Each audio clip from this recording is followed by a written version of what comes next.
We've all endured, 4 years of the most dangerous and blatant assault on freedom and civil rights in the history of humankind. That's a fact. The sustained abuse of our species, inflicted on an unprecedented scale, even after all these years, it remains unaddressed, unconfessed, and without consequences for the guilty so far. The guilty have been so confident, blasé, that they don't even seek any longer to deny the coordinated global collusion of big state, big pharma, big media, wholesale collusion that ended completely or ruined forever uncounted millions of lives.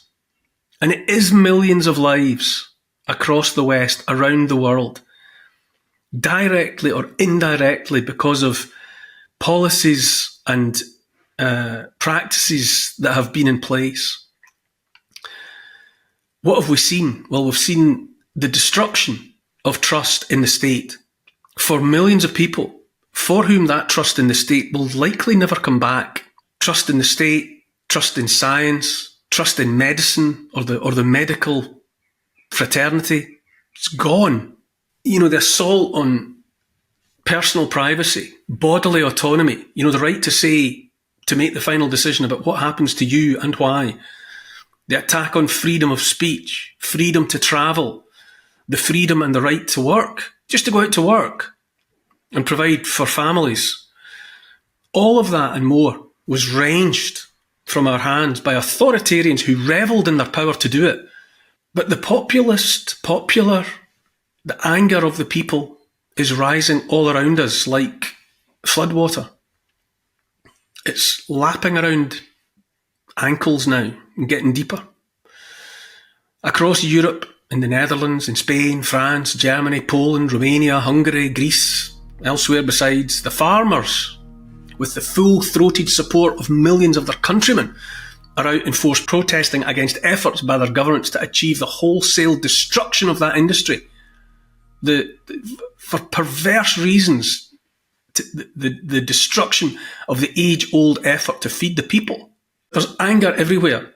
There's outrage, building determination to push back against a coordinated global conspiracy seeking domination of the world by a handful of ideologues hell-bent on a return to feudalism.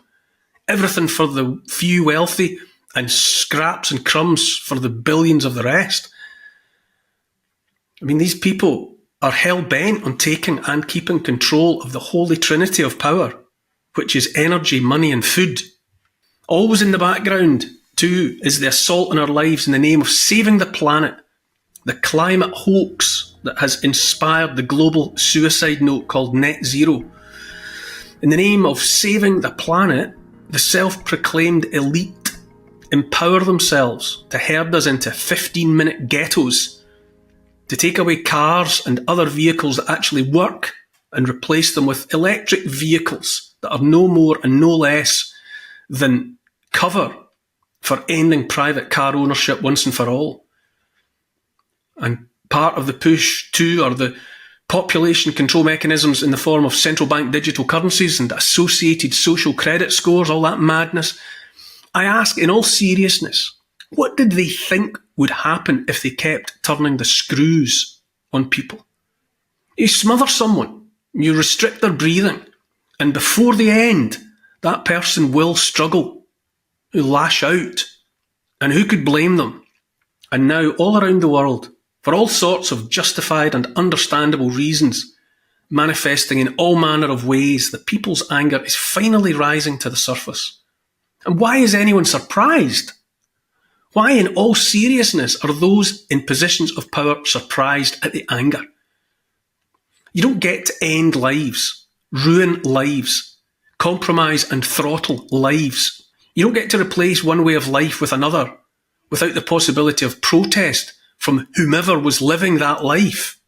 A person cornered A person left with nothing, or who feels he has nothing left to lose, is finally free in a fundamental sense, free to act in any way that suits. I wouldn't be surprised if there's a storm coming, and those who bloody-mindedly sowed the seeds of the whirlwind, who reaped the benefits of so doing for so long, are finally feeling the change in the wind.